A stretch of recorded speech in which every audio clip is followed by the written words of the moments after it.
Hello, welcome to Grid Live Pre-Race NASCAR Weekend Preview, Talladega Super Speedway, a special Saturday evening show. I'm Joe Samaniego, and with me, Tanner Smith from PitboxPress.com. A big thank you to our Patreon investors calling the show, Mark, Robin, David, and Matthew, for investing in the Grid Network each and every month, linked in the video description. We also welcome Buy Me a Coffee, YouTube Super Chat, and Super Thanks if you're not watching us live. And of course, subscribe, hit the bell icon, and follow us across social media at Grid Network TV and gridnetworktv.com. Encourage everyone to check out our articles. I know, Tanner, you did the Rockingham story before the Rockingham race weekend last weekend. Here we are this weekend. Talladega. This is the biggest wild card since the Daytona 500. We've waited to do this preview just because we know we could do on this Thursday, talk about what to look for qualifying and everything, but I think we got a lot more storylines after qualifying because it's easy to say everyone can win this race. But after qualifying, I got to say the Ford drivers are standing out. 7 drivers with Fords in the top 10. Zane Smith on the pole. We know Front Row Motorsports has that alliance with Team Penske. They know how to win here in Talladega. They've done it before, but of course that's part of just the nature of this race. The unpredictable crashes, survival, so essentially survival at the fastest almost. You look at the rest of the Ford drivers in the top 10, you got Joey Logano in 3rd, Ryan Preece 4th, Chris Buescher 6th, Austin Cindric 7th. So there's all the 3 Penske drivers. Excuse me, Blaney is coming though. That would be coming though, but 8th, Josh Berry, and 9th, Ryan Blaney. The Penske drivers all in the top 10. All those Fords. Do you anticipate Ford drivers, and especially the manufacturers, saying, hey, let's organize at the start of this event? No, and I think some of that will kind of be a trickle-down effect of the new manufacturer rules that we had instituted in the off-season. It's very clear to everyone in the Cup Garage and hopefully throughout all 3 national series that we don't really want the manufacturers really getting in there and muddying things up. We want you all to go out there and put your best foot forward independently of not only your race teams, but your manufacturers. So I think it would be in their best interest to do that. I think we had a similar question if we go back to our Daytona script. I think that we had a similar question being provoked then, and we clearly saw that the drivers and teams didn't really end up doing that in that race, so I really wouldn't expect them to do it here either. Yeah, you bring up a good point. It seems like Daytona and Talladega, especially when we see the manufacturers try to work together or a team. Of course, we can't forget how Stewart-Haas a few years ago, the top 4 drivers just controlled that race. We didn't see at Daytona this year. Daytona had a bunch of other things that people were talking about, but we didn't really see it. And then really, I know Talladega is much wider. There's a lot of room, but I just don't feel like there's really that good of a working relationship between these 4 drivers because you got the Penske drivers. Of course, Josh Berry probably will work with him, but then you got Front Row. They're just going to be excited they're on the front row. They're going to be up front. They don't want to, okay, follow the leader. You're 5th, 6th. Zane Smith wants to go out there and prove I can lead this race. I can control the pace, maybe get myself a better ride or extension here in the Cup Series. Ryan Preece, oh, he'll love to get a win at the Super Speedway and have people forget about, oh, yeah, are you going airborne again? What new profile picture are you going to use next time you go airborne? I think the 4 drivers, they're all going to go out there, go for a win. If anything, maybe the Penske drivers and Barry might work together, but I don't anticipate like a big group of 4 drivers all going on the high line and just trying to control the race, especially with fuel mileage, which has to be good news for, I would say, Richard Childress Racing, because between all those 4 drivers, Kyle Busch is starting 2nd, Austin Dillon 5th, clearly the best qualifying race weekend for that team, but this is super speedway racing. They always come out fast. They always seem strong. Just a matter of what happens.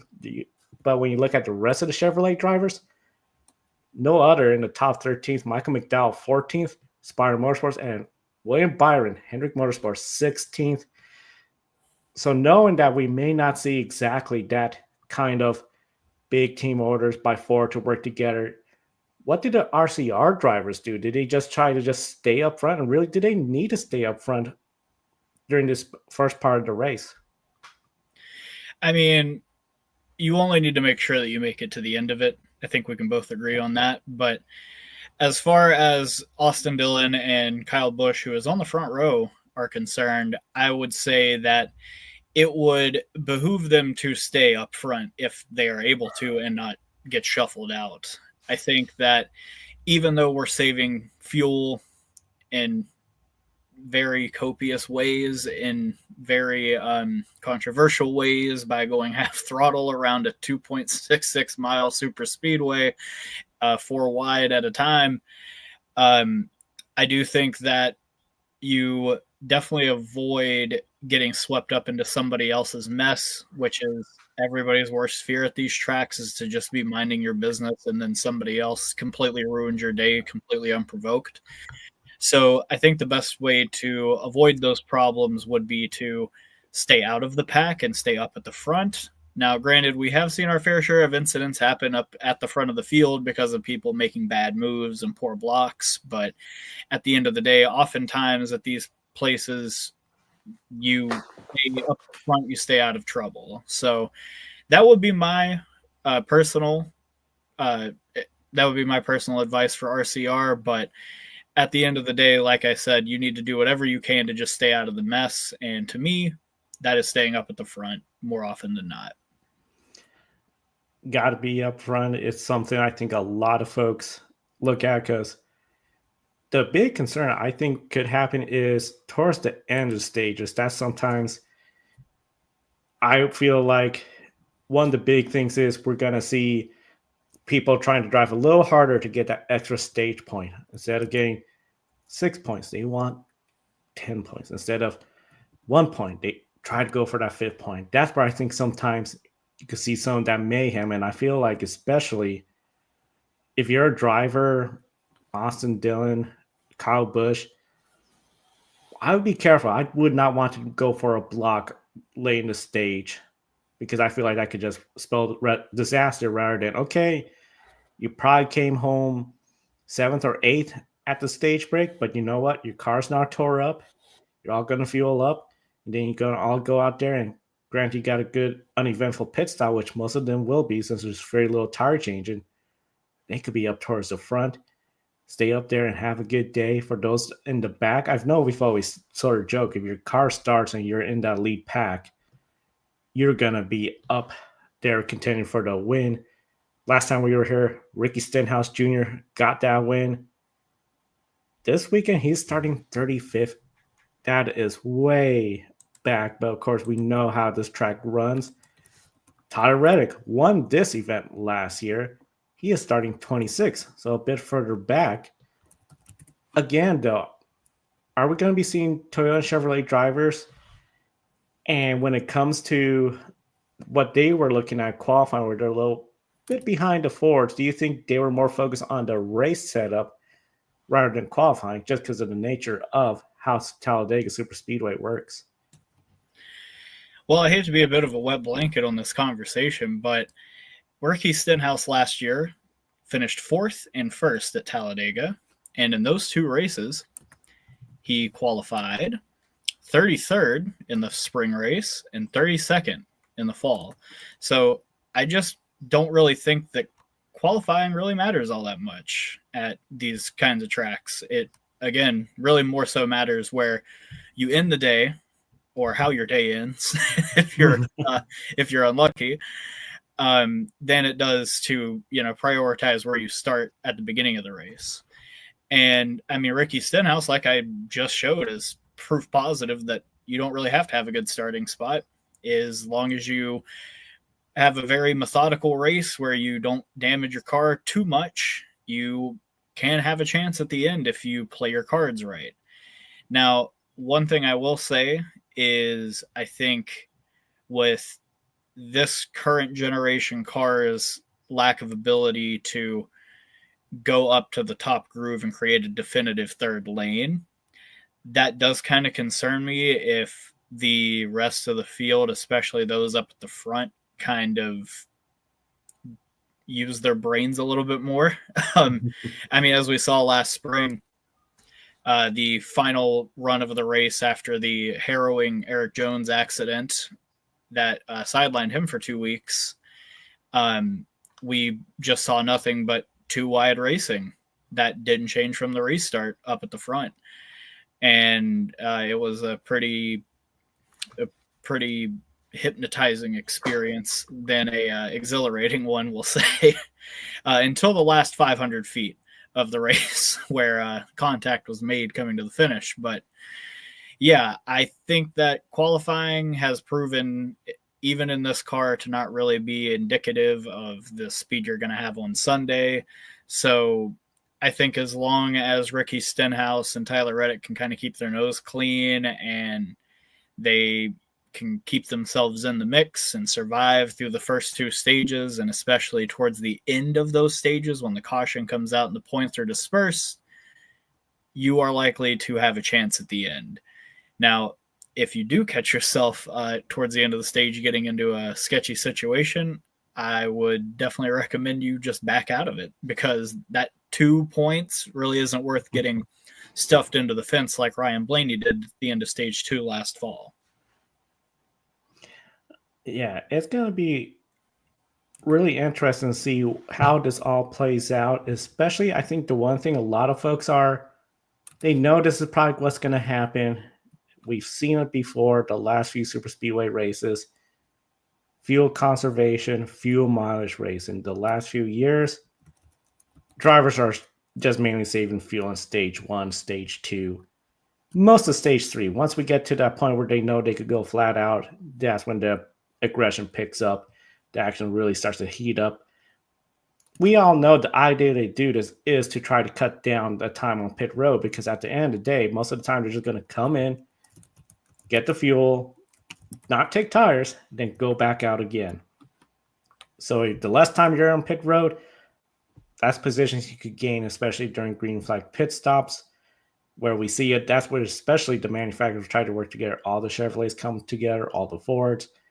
It never goes according to plan. There's always somebody, 1 or 2 drivers that miss out and you're going to extra lap. But we have this racing product where visually it looks great. Everyone's side by side, maybe 2 or 3 wide. But they're not pushing. They're not full throttle. They're just sort of saving fuel. If you're that 3rd or 4th car in the line, you're really being able to save fuel compared to the lead car. And sometimes if you're 3 wide, it's just hard. You're just sort of stuck there. You can't really work your way to the front. Overall, do you think this could frustrate the fans experience at Talladega, watching and just knowing that it's going to be like this until we get the green flag pit stops or a mistake made? But at the end of the day, this is not what we anticipate. Or do you think just a visual of a large pack is good enough? I really hope, for the sake of the NASCAR product as a whole, that fans start having a problem with it, because this is not what we should want to see. I feel like at these restrictor plate races, which granted they're not a restrictor plate anymore, but for the shorthand of it, that's what I'm going to call them. At these races, what we want to see is full throttle, all out racing. I don't really, love this racing, to be completely honest with you, but it's a evil that we have. So you just kind of have to grit your teeth through 188, maybe more laps until the end of the race.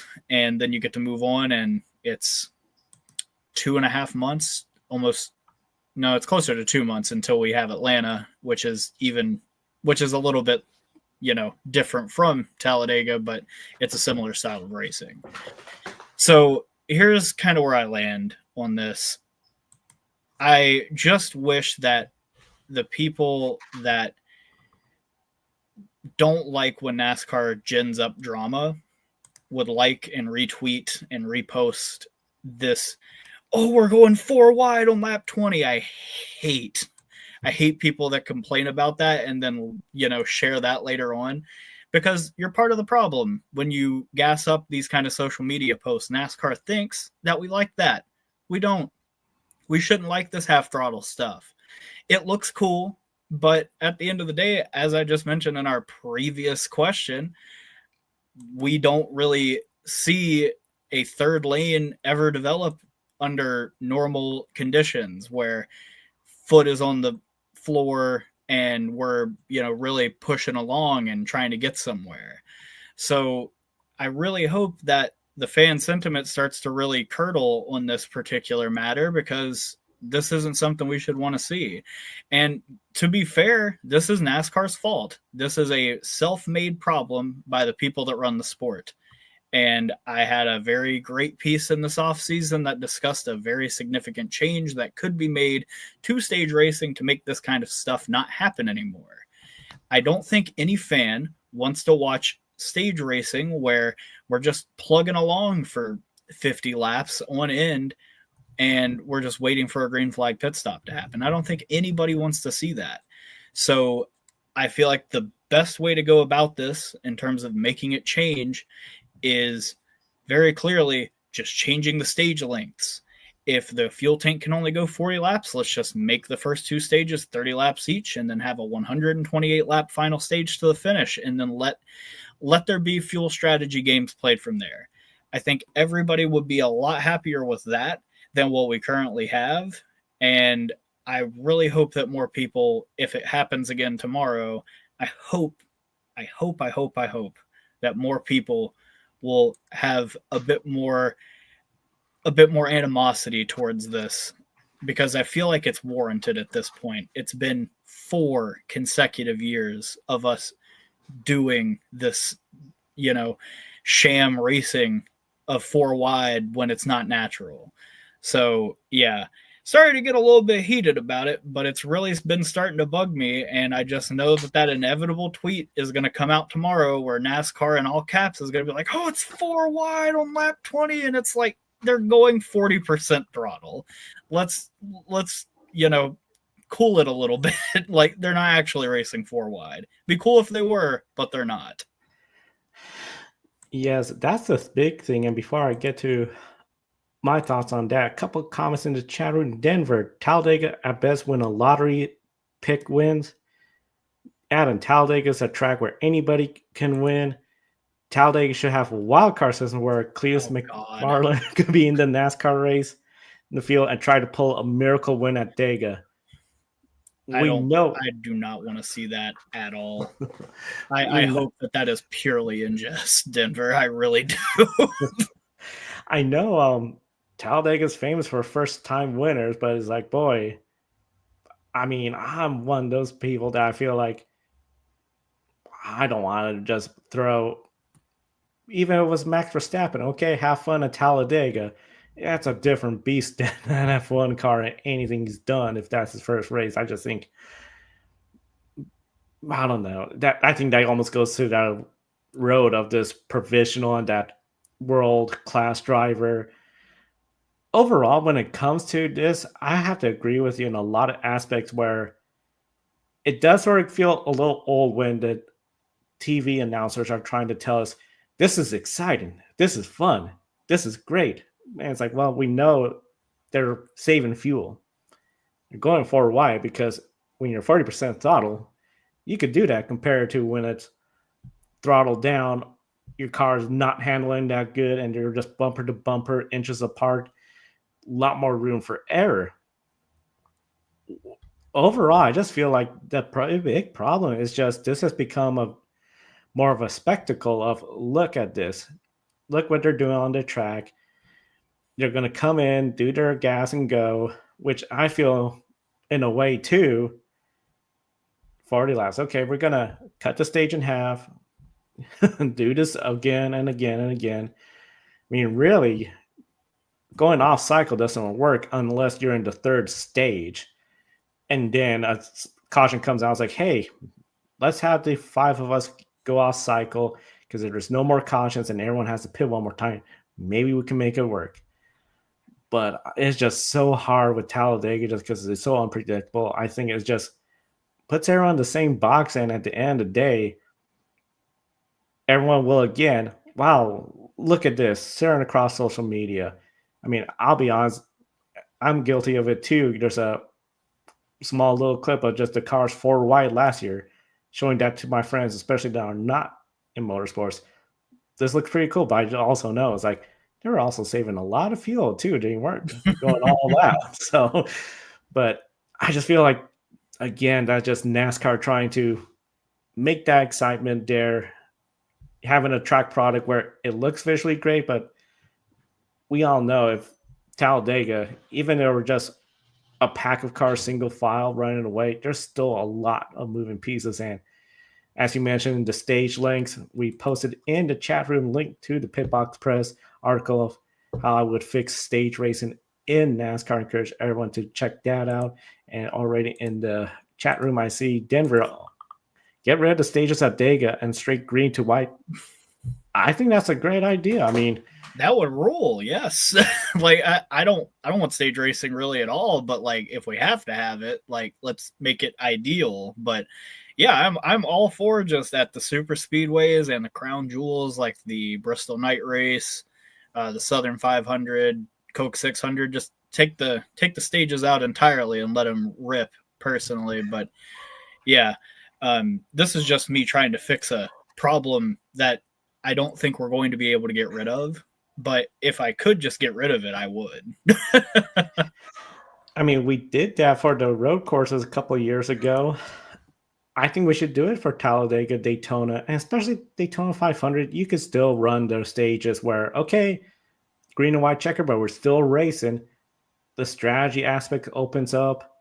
You potentially the tire aspect too, because you're going to be at a point where those tires cannot go all 500 miles.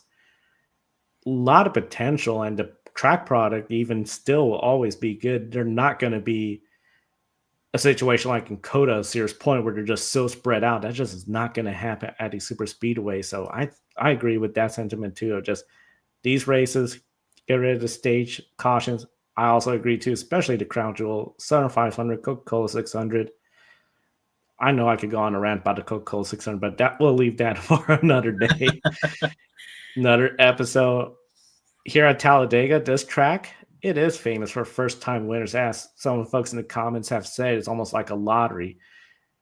We've seen some people win here, then they don't win again. They just right place, right time when they got their win. So far this season, we've only had 5 different winners, which is pretty amazing considering that's quite a few race winners compared to past seasons as we enter Talladega, which is the 10th race of the year. We know there's potential of a first-time Cup Series winner. There's also potential of a repeat winner. Ryan Blaney is the favorite on DraftKings. He knows how to win here. He hasn't won this year yet. He could go out there and get that win. Do you anticipate we're more likely to see a repeat winner from this year, a new winner that hasn't won yet this year but in the past, or a first-time Cup Series winner? So, looking at the 5 that have won already this year, we have Christopher Bell, who just won his first super speedway style race at Atlanta, and he has had a penchant for finding his way into the top 5 towards the end of the Daytona 500. But outside of that, he's not what I would call an elite restrictor plate racer. Denny Hamlin, he has a bit more of a wait and see approach. He kind of likes to be a bit more of a surgeon when it comes to these races, where he kind of bides his time in the back of the pack and kind of sacrifices stage points and stuff like that to prioritize being there at the end. But at the same time, he's also mentioned on his podcast how in this car that's a bit more of a detriment. So I've been kind of waiting for him to have a bit more of a philosophy flip, and that just hasn't quite happened yet. So I don't foresee him really contending unless something extreme happens. Kyle Larson is a dart without feathers at these races, so I do not particularly expect him to win. William Byron, he has 3 wins at Daytona. They have all kind of come with a bit of a cloud of controversy around them, particularly the one that he's had this February. So while I wouldn't be particularly shocked if he got up at the front and won this race, I definitely don't lean towards that happening. And the last one's Josh Berry, who, as we discussed, is in Ford. They obviously put in a very strong performance this morning in qualifying, but Berry doesn't really have a whole lot of experience in the super speedway style racing, especially in this car. So I'm not really expecting him to be one to truly contend at the end, but he might be in the top 10 towards the end of the event. I think it is more likely that we see a first time for this year winner than we do a first time winner, which really only applies to 1, 2, 3, 4, 5, 6, 7, 8, 9, 10, 11, 12, to about 12 drivers in the field. On averages alone, a driver with a win in their Cup Series career is more likely to win this weekend. But that's not to say a first-time winner can't happen. It's just that I feel like the odds are in the favor of the 5 guys that are directly below the winners in points, which are Chase Elliott, Ryan Blaney, Joey Logano, Bubba Wallace, and Tyler Reddick, who all have won at Talladega Super Speedway in the past. So those would be the 5 that I would look for. Ross Chastain's also a solid shout. Chris Buescher as well. Ryan Preece, though he hasn't won, he's pretty strong at these tracks, traditionally speaking. So, and Ricky Stenhouse, who somehow, against all odds, is only 24 points outside of the playoffs. Really wouldn't be surprised if he managed to snag one this weekend. So, yeah, while there are a significant amount of drivers that have not won in the Cup Series at this race this weekend, I still think it's more likely that a driver, and especially with the amount of champions in this field that have yet to win this year, I feel like it's more likely at this particular event that one of them goes out and wins rather than somebody that either hasn't or has already won this year. I'm glad you brought up Ricky Stenhouse Jr. 24 points away from the playoffs. He seems to have a reputation of he's sometimes too aggressive at these tracks and either wins it or he's wrecked out, crashes, causes a crash. Now that he's 24 points out, he knows that's 2 stage wins. If AJ Allmendinger or Kyle Busch happen to crash out early, he knows a solid finish could get him in. So I'm just really curious, how is he going to run this race? Will he still be the same one? Because I feel like if he's super aggressive, crashes out, and you should have not made that move, and now you're further down because Kyle Busch and AJ Allmendinger finish ahead. It's just so fascinating because this is their best opportunity to get that win. They're probably not going to win the 1.5 miles unless something really bizarre happens. The short track's just not there. Maybe Dover. Maybe. Like, it's just his next best shot is probably Daytona, and that's long ways out. I mean, that's a buzzer beater. He's definitely going to be a driver that's going to try to win at all costs, and of course, he's won here before, but he's just so hit and miss. But some of those other drivers, especially the ones in the top 16 that have won here before, I feel like they are potentials to win here. I mean, Ryan Preece, as we mentioned, he has good cars. I mean, goodness, 15th in the points, looking great. It's just him and Super Speedway just do not have a great combination. It seems to be ending up with him airborne somewhere, somehow. He'll love to just end that. Can't count out Michael McDowell. When it comes to first-time winners, I would have said, had Josh Berry not won at Las Vegas, look at him, but he got that win already. There's just really nobody else that stands out. I mean, I would be 100% shocked if somehow like a Riley Herbst was to win. I know they're 23-11, but I just feel like it's working against rookies always. Nobody wants to draft with the rookies. Nobody wants to work with the rookies. I could just see him late in the race, if he was in the lead, one move, and he's going to be sent to the back of the pack, lose the draft. it's just going to be really hard. I think overall. I'll throw out one name, Carson Hocevar. He was very, That very strong at Atlanta, and from what I understand about his mechanical issues at Daytona, he never really had a chance the entire week. So I think that if he is put in a position towards the end of the race to go out and take the victory, he is going to do whatever it takes for us to get there. So he is kind of a driver I have pegged to look at, but he's not my pick a winner. So stay tuned for that. Yeah, Carson Hocevar plus 3,000 according to DraftKings. So bit of a long shot. John Hunter Nemechek plus 7,000. But then you look at some of those big long shots, Anthony Alfredo, Cody Ware, BJ McLeod. They just need luck on their side, really, and everyone else crashed out before they could, I think, really be seriously contenders for the win. One driver that I would say I'm starting to think could be a contender, Ty Gibbs, qualified 10th.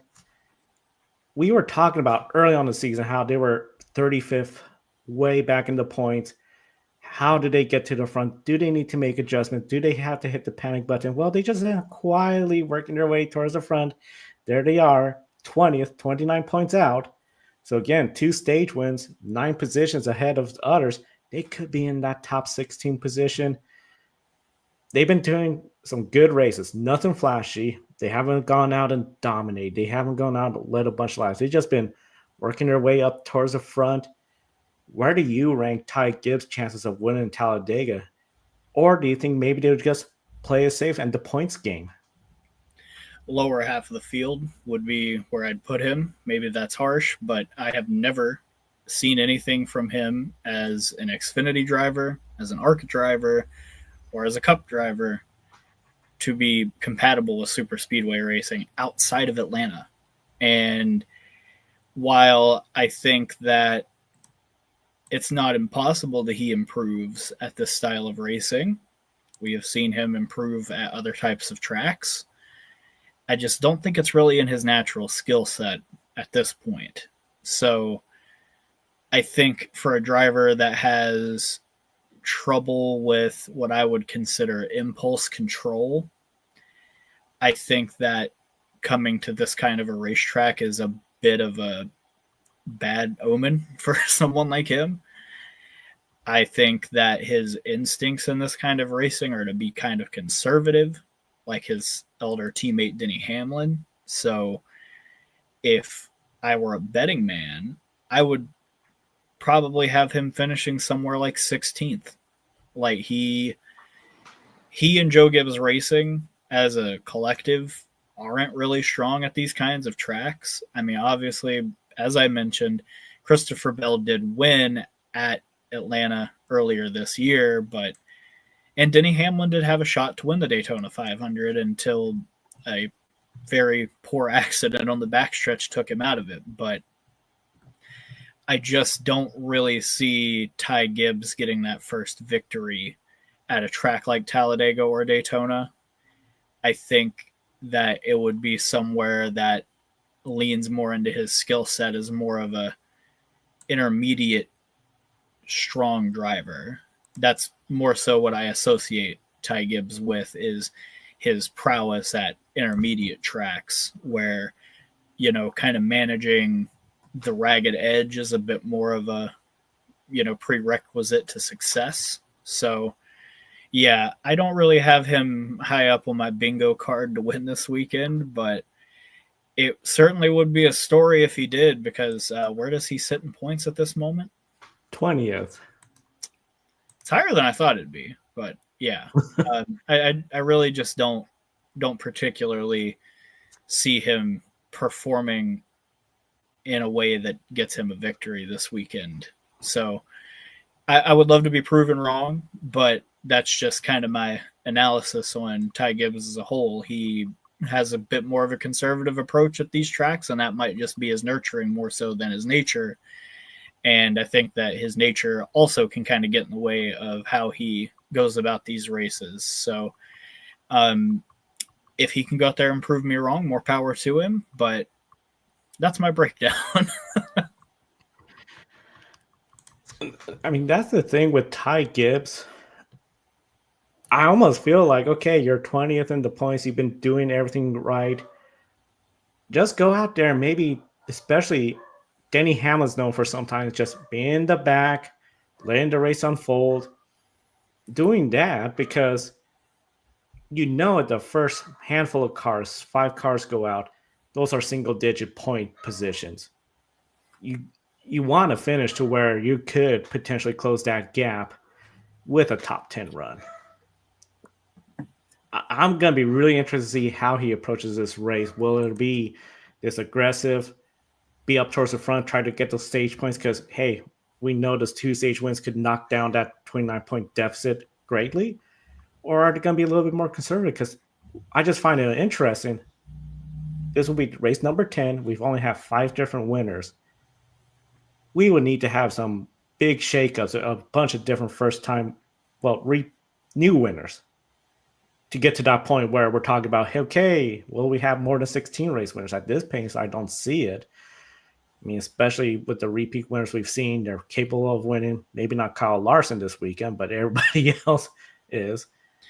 I think another factor is, like, if you're someone that's outside of the playoffs right now, you look at the guys that are in it, and outside of, like, Ryan Preece, those are all perennial playoff contenders for the most part.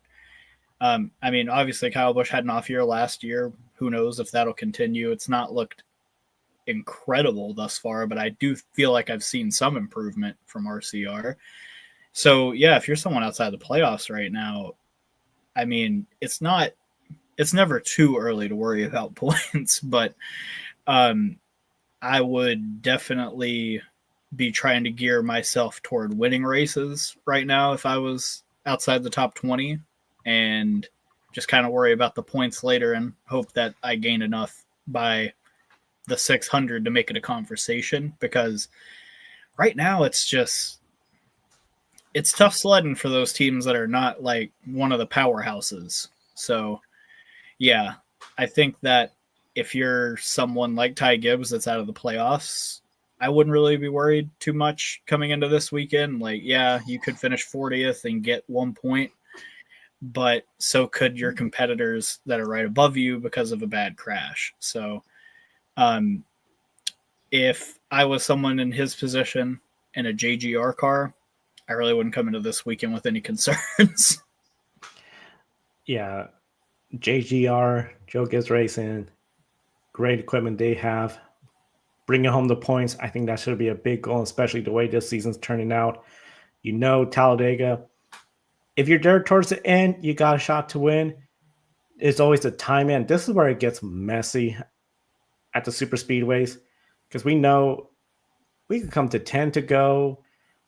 You have a caution because maybe there's a single car incident, but then that just seems to start this pattern of caution after caution after caution. And, well, I mean, we went on the air today on time, but we were wondering, like, let's see what happens in the Xfinity Series race. Will that be extended? They had a bit of a messy finish. I know Ben and Brandon will be talking a lot about that on Grid Encore. Daytona 500. People felt that finish was really just, people were questioning, is this a good look for our crown jewel race at Daytona 500? Atlanta, we're under white flag. And then next thing you know, a caution. Didn't leave people excited leaving the track. And now we're coming to Talladega, where it just seems like this is the kind of track where we're going to see a crash coming to this finish. We could see a crash early on, then the race has to be called before they get to the finish line. How concerned are you about Talladega leaving a sour taste in everyone's mouth because we're going to have a messy finish? I feel like leaving Talladega with a sour taste in your mouth after the finish is like going to the beach and being surprised that you get the salty taste of sea air in your mouth. Like, it should be your expectation if you're going to Talladega that the finish is going to be god awful and disappoint you. It should. That's unfortunately the product that NASCAR has pushed the last 2 decades at this particular facility and at Daytona.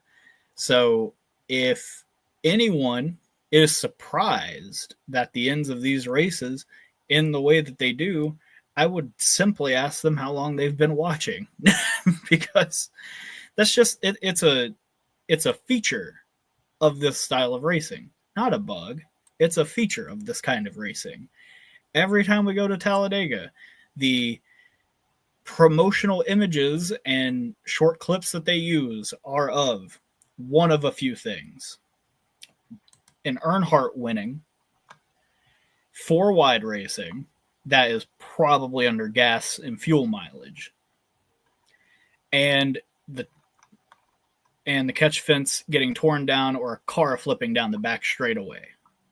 It is never anything else. It is never cars, dicing by each other because they're, blending back onto the track because they just pitted.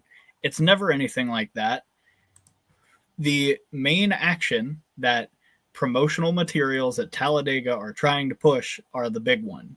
And it has been this way since, I would say, the early 2000s, probably around 2002, when the big one really became a bit more of a fixture.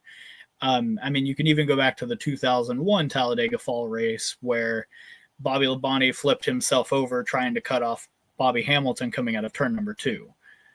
Like, this is quite simply just what the doctor ordered for this kind of a track. And I would really love to just go into the driver's meeting and just hear what they tell the drivers going into the race, because, like, I feel like the car owners really don't want to lose $300,000 to $250,000, in racing equipment that they lost in a crash that didn't need to happen, all because you didn't want to finish 13th. You thought you could win from 13th on the final lap. So, yeah, I feel like with the nature of super speedway racing as a whole, it kind of gins up this kind of a finish, especially having cars, 30 of them, in such close proximity to each other. What I really hope for, though, is that we do not have another caution flag determined ending like we had today, where Jeb Burton had to be taught the concept of visual perception. He's like, my car's ahead there. It's like, no, Jeb, it's because the camera is angled like this. So it may look to you like your car is ahead, but look at the rear ends of your cars. Austin Hills was like a whole foot ahead. Like, it was pretty clear to me, and I feel like anybody with a set of eyeballs that didn't have a horse in the race, how that finish played out. I don't like when our race is in like this, when we have a single car spin onto the apron. Now, granted, obviously I'm glad that Connor Zilich is okay. Nobody wants to see a driver hurt. And I feel like with the ongoing dialogue of caution flags on the final lap, there has been a lot of sentiments of, well, if it's a caution on lap 20, it should be a caution on lap 200. This isn't like a foul in basketball. This isn't like a flag in football. In NASCAR, the race is going to end and be under a caution flag period as soon as the checkered flag falls. I don't know why this is such a hard concept for people to grasp, but it seems to be for some reason. So let me explain this to you. In the last 25 years, NASCAR has made exceptional leaps and bounds in safety and performance in these cars, even in the Xfinity Series. And as much as it might seem callous to say, oh, well, it's fine to have another 15 to 20 seconds for the safety crew to go get to that driver and help them out of their car, how many life-threatening situations have we really been in where one car slides and hits front side on an inside wall in the last 15 to 20 years? It's very, very minimal. And not only that, you throw a yellow because there is a inherent and present danger to the rest of the other cars on the racetrack. And if a car is laying idle on the apron 500 feet from the rest of the competition, that's not an inherent and present danger to the rest of the competition or that car, especially at a track like Talladega or Daytona, where all the cars are 2 seconds apart in a big pack. So this whole dialogue that people have been having on social media about how we have to throw the caution on the final lap or the safety crews aren't going to get there in time. I get that if it's a multi-car crash, but when it's a single car crash and it was a flush impact on the front end and they're not anywhere near the racing surface anymore, I don't really see why a yellow needs to be thrown. And I really, really cannot stress this enough. I hope to God we do not have this conversation again tomorrow evening, because I will just have Joe replay this. I will have Joe replay this particular bit that I just did, because I'm not going to have this conversation again. Use logic, use your brains and critical thinking. The very next flag of the race is actually a yellow when they get to the finish line. It's a checkered. Everybody is on a pace lap after that. By the time they get to the backstretch, the race is plumb over and they are going 50 miles an hour at most points. They have shut the engine off in a lot of cases. So, again, really hope that the sour taste that we had tonight is not the sour taste that we have tomorrow. I'm hoping for maybe a different sour taste, I guess. But I would really like to see them make it to the finish line clean like they did in 2023 in the fall when Harvick and Blaney battled it out to the finish. That was kind of nice. I like not seeing the cars crash when they go to the finish line. I'd like to think that these guys can go 188 laps without wrecking each other. And in fact, I was at the last race at Talladega where that happened in 2002 when I was 6 years old. So I've seen you all do it. I want you to go do it again. I don't care how boring the race ends up being. I don't want to see these races end under caution. So don't give them a reason to do it. You hit it on the head, and especially, I feel especially when it was the 90s, early 2000s, there was like some races where you had that last lap crash. The 2001 EA Sports 500 comes to mind, but there was plenty of times we had great racing. You had the pack throughout just a course of racing. Some cars were falling out here and there, but you had good finishes where it was still on the edge. You see, you didn't exactly need a crash. You didn't need the big packs. I mean, some of the craziest finish I remember was when Harry Gant won in Talladega, and people were wondering, is his teammate Rick Mess pushing him on the last lap? Because those two were drafted really closely. I mean, there's plenty of storylines at Talladega that's good for the sport. Get the fans excited. And Talladega should be just easy. This is the racetrack where people look forward to it because the big packs. Yeah, there's a potential to big one, and a finish that everyone's talking about because it was a good, fun finish, not a, oh, well, now everyone's going to vote no on the Jeff Gluck poll because it ended under caution. People are going to be upset because a controversial call, especially the yellow line rule, knock on wood, it hasn't been too controversial in quite some time, but we remember how Tony Stewart got a win there when Regan Smith was deemed to go below that yellow line. I just feel like it just makes it to where is this really, and especially coming off the last few races, dominated, people talking about this car is not working. I'm almost concerned that NASCAR's almost set up to where we're just going to have controversy. I know the drivers have done a good job racing each other, especially since COTA, but this is Talladega. Especially the drivers that haven't won are going to just push the limit to try to get that win, get into playoffs, and that's where I think it's all going to just start falling apart. It's going to be very interesting. Hopefully, tomorrow on the show, we won't be replaying Tanner's rant about the quality of this racing, because I know we definitely want to talk about good racing. At least we'll have more racing with World Rally, MotoGP throughout the race weekend, but NASCAR, that's the big one we'll be talking about tomorrow right here on Grid Live Wrap Up. Let's get towards closing out this show with Pick a Winner, taking a look at the full standings with before the MotoGP races. Of course, MotoGP sprint race this morning. You got another MotoGP race, World Rally Championships underway, and then the NASCAR Cup Series at Talladega. 4 races this weekend going on.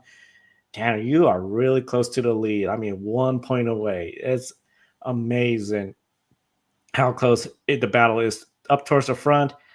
And of course, as anyone would probably remember, Kiska, the grid office dog, 16th, going with Marc Marquez for the entire year. So it will be interesting to see how much points gained there. Let's kick it off with NASCAR Cup Series at Talladega. Who do you see winning the race at Talladega? So normally what I do coming into these weekends is I order Chinese food and I get a fortune cookie and I determine who the winner is going to be from that. And I got my fortune cookie the other night.